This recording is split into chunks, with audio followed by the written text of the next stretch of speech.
కావున యేసు ఇట్లనెను, మీరు మనుష్య కుమారుని శరీరము తిని ఆయన రక్తము త్రాగితేనే కాని మీలో మీరు జీవము గలవారు కారు. నా శరీరము తిని నారంతము త్రాగువాడే నిత్య జీవము గలవాడు. పంత్యదినమున నేను వానిని లేపుదును.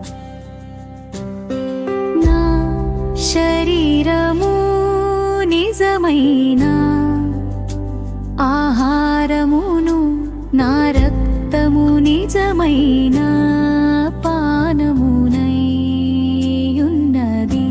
నా శరీరము తిని నా రక్తము త్రాగువాడు నాయందము, నేను వాని యందును నిలిచియుందుము.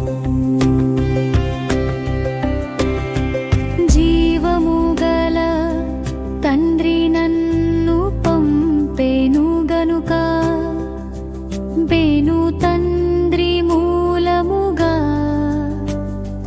జీవించుచున్నట్టే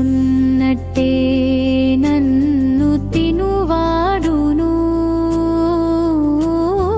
నా మూలముగా జీవించును. ఇదే పరలోకము నుండి దిగి వచ్చిన ఆహారము.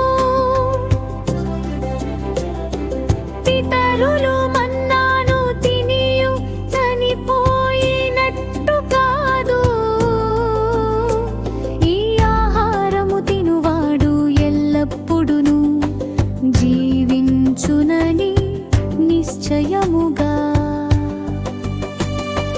నీతో చెప్పుచున్నాను అనేను.